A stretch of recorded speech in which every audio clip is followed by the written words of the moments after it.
Hello and Namaskar viewers, I am Sanjeev Pandya welcoming you to this week's edition of the Tax Talk with AJ. The show brings you all the information that you need to know regarding taxes, corporate taxes and personal taxes, so that way you can be updated and you can start preparing filing a tax returns, whether you are owner of a business or your personal tax return. This information you will find it very valuable in our weekly show right here on ITV Gold. The show is brought to you by a very well-known accounting firm here in the state of New Jersey. That's a Sai CPA Services with multiple locations, and they can help you with any tax matter, any tax related audit matter. If you want to start a business, what kind of corporation that you need to set up, if you need a virtual CEO, CFO, or anything related to your business as well as your personal taxes, Sai CPA Services and their on-hand trained and experienced CPAs will definitely guide you in the right direction to make sure that you file your taxes right. They can be reached at 908-380-6876 or visit their website saicpaservices.com. With that note, I'd like to welcome Mr. AJ Kumar of Sai CPA Services to the show. Sir, good to have you. Thank you, Sanjeev. Thank you for the kind introduction. Sure, very well. Now we are almost in the end of January and things are really heating up. W-2s going out, 1099s going out and everything, huh? Absolutely. It's heating up. It's calm before the storm. Yes. So everybody should have their W-2s, 1099s by January 31st. Or people can download it from their website, the bank's website or the employer website. So a lot of people start showing up in the first week of February. This year, IRS has just started accepting the return by January 29th. That's nice. So, that's a record. Yep. So you will see a lot of hustle bustle in next 6 weeks. January 29, which is really good. All right. So now let's move on. In this week's episode, Mr. AJ is going to share with us very valuable information about something really new that IRS or the US government, they have just come up with it, and it's really important. It's beneficial ownership information, right? Absolutely, Sanjeevji. So taking a step back, let's start why the reporting started. Correct. So there were discussions since 10 years, 12 years, since September 11, 2011, a lot of these terrorist activities happens with a lot of money, lot of flow of money. That's when FBAR FATCA started. But FBAR FATCA was more information reporting, focusing on the individuals. This beneficial ownership information, BOI, is a new FinCEN requirement, financial crime enforcement network requirement for small businesses only. Okay. Not for the large business, not for the corporation, for the small businesses, mom and pop shops, small businesses. And the rule is that you have to report who really is the beneficial owner, who really owns this company, who gets the benefit from the profit and loss of this company at the end of the year. And the requirement is we want to track who is starting the business in this country, who is bringing the money in this country, who is investing into this country, so we can see the flow and we can track these activities. You have to remember, the country allows people to open a company in this country without being here in this country. Meaning anybody from any country can open a US-based company, a domestic company, without actually being here even for a day. They can register a company. They can register a company. In the state of Delaware, Nevada, any those state, states, yes. All the 50 states in this country allows you to open a company in US without actually being there, even for a single day. Yes. Even without having any visa. Yep. So it becomes difficult for the US government to track who is the real beneficiary. It gets worse. There are many states, Delaware, Montana, they do not require on their registration forms the beneficial information. They do not require who owns the company. They just say name of the company, address of the company, what will you be doing, and what type of taxes you will be paying. Yes. Basic information. There is no field, there is no requirement of reporting who actually owns the company. So it has changed from this year now? No, I'm sorry. Those states decide their own rules. Oh, I see. Okay. The Treasury came up with a rule, and a lot of times people start a company in Virgin Island. This Virgin Island company owns a company in Bermuda. This Bermuda company owns a company in Bahamas. These are shell companies. These are shell companies, and the Bahamas company owns another company in Delaware. So there is a chain, Yes. and you don't really know who actually owns these Or companies. who benefits out of Who it. is benefiting these companies.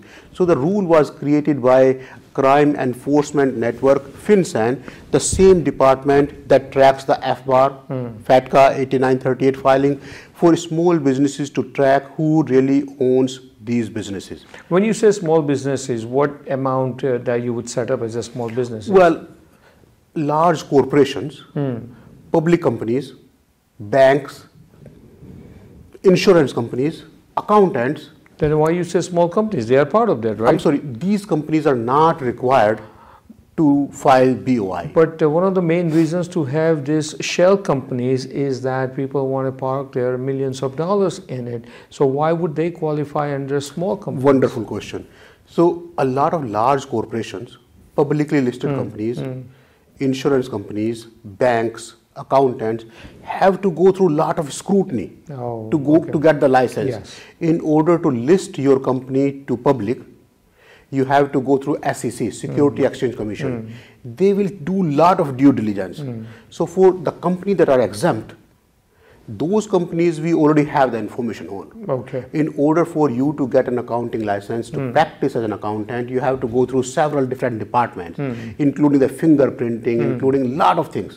So the government already knows who owns these companies, who is the beneficial owner of these companies. Correct.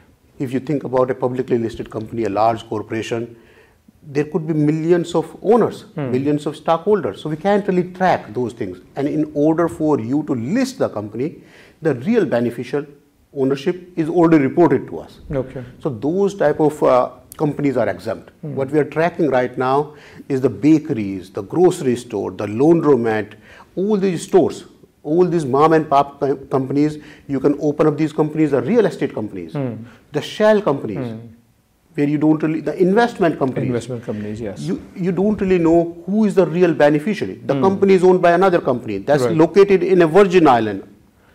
And this Virgin Island company is owned by somebody in a foreign country. So now my question is, okay, now we understand that how the BOI form has to be filled out. When do they have to file it? Great question. So any company that is started this year, they have to file this BOI within 90 days. Correct. Any company that starts after January 1st, 2025, meaning next year, the reporting requirement will change to 30 days. Okay. Now we are giving 90 days because it's the first year. But any company that is started prior, just because there are millions of companies, the government is giving them 1 full year. If the company started prior to January 1st, 2024, meaning last year or prior, the government is giving them a year. Okay. So it's a new requirement. A lot of people are not aware of it. By the time the word goes out, it will be late. Okay. And you don't want to be charging them $500. All right, so it's effective as of 2024, January 1st, 2024, with the new companies setting up and everything else. But eventually they're going to catch up with the backlog, prior to 2024, within a year, and slowly by slowly will catch up. I have one question. Please. Let's say if there's a company and had X number of owners or beneficiaries, so and so forth, and they have some kind of, I don't know, tax structure such a way that there's a liability or there's too much tax to pay and everything. And when they realize that they are going to be reported as the beneficial of this small company, can they make changes in 2024, a beneficiary, who the beneficiary is going to be, and their name, so their name won't come up, their name won't appear, and they make the changes in the company structure? They can, and it's allowed. Okay. The rule is once you change the ownership, within 30 days of changing this ownership, you have to report. But the downside is you have to report what's changing, meaning who was the owner and who's the new owner. Now you're disclosing that I was the prior owner and now you are going to be the next owner. Yes. But the change is, the rule is, it's not an annual filing. It's not a biannual filing. If you remember, the state of New Jersey requires annual report filing. The state of New York requires biannual filing. So there are a lot of states that have similar reporting requirement on their own. This is a federal requirement. This is a treasury requirement. Right. And it does not require you to be filing it every year. Okay. All right. Quick question for a minute before we go into the break. How will companies know that they have to file this form, they have to give out this information, BOI? Great question. And we know being the first year, this requirement has been discussed for 3 years. Oh, okay. People were expecting, just because it's too cumbersome to implement, how do you implement millions of companies, hundreds of millions of companies to report such a thing? That's why just for the first year, government has given 1 full year to report Correct. BOI information. Yes. So any company that is started prior to January 1st, 2024 will have till January 1st, 2025 1 full year to report the BOI. Okay. All right. Very interesting. BOI, beneficiary ownership information, in effect as of January 1st, 2024. If you're a business owner, small business owner, you really need to look into that. AJ just gave us guidelines on that, but we're going to have more information after this messages. Stay with us.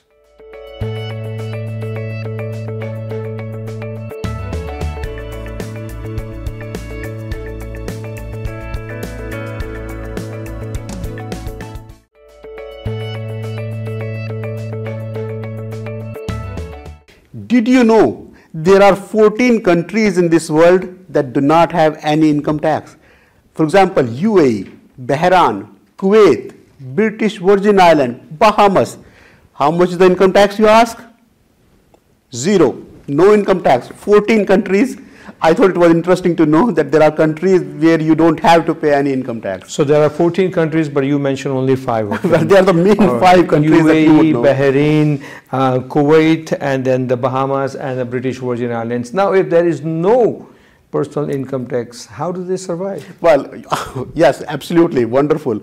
So for Kuwait, Bahrain and UAE, they are heavily dependent on their gas revenue, Gulf on their countries, oil yes, revenue. oil revenue. While on the other hand, if you look at the British Virgin Island or Bahamas type of countries, they have a lot of tourists. They are surviving on their tourist attraction. Correct. They don't have to take the income tax from their residents to survive as a country. So these are smaller countries or the countries where they have large source of income coming through somewhere else.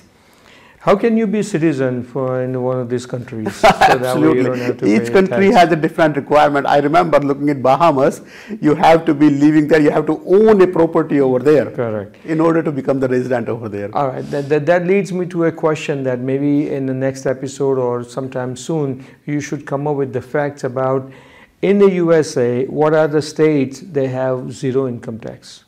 Absolutely, that's wonderful. There are a lot of states. Correct. Florida does not have any. Let's leave it for the show. Let's leave it for the show, please. Absolutely. All right. So get that information. Anyway, let's move on to a BOI. Folks, in case if you have just joined us in today's tax talk, we're talking about BOI, which is in effect as of January 1st, 2024. Beneficiary ownership information. IRS. The government wants to know who owns the small business, who is the end beneficiary, and that must be reported.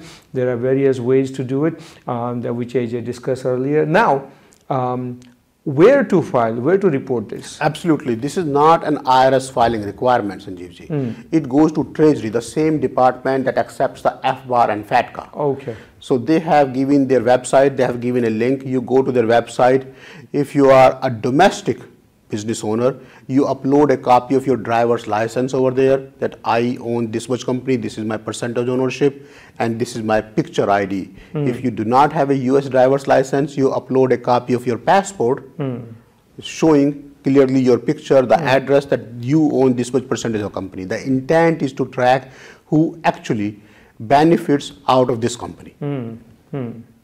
Okay, so that is the one. Now, after finding out that how to report it, what is the next one? We talked about when to report it and whatnot, and now there are certain kind of companies, certain businesses are exempt from this BOI. Let's just quickly run down to the list to let our viewers know that what kind of businesses are exempt from this BOI requirement. Great. At a high level, there are 23 different categories of businesses that are exempt. And if you take a huge step back, those categories represent either the financial industry, the tax exempt industry, or the large corporation / public companies. And the idea, the intent here is, when you go for the tax exemption, 501c3 and whatnot, you have to go through a lot of hoops. You have to go through a lot of approval process. You don't really get the tax exemption just by applying online. So that means we already have the beneficial ownership information. We already have the trust information verified, updated in our system. Secondly, in a typical non-for-profit company, you wouldn't have the benefit. The people who own this or the trustees of the non-for-profit company are typically not the beneficial people, meaning they are not getting any benefit out of this tax-exempt organization. When it comes to the financial industry, including the insurance companies, including the banks, including the wealth planner, including the accountants, in order to get the license to serve in the financial industry, you have to go through a lot of tests, lot of approvals, lot of licenses.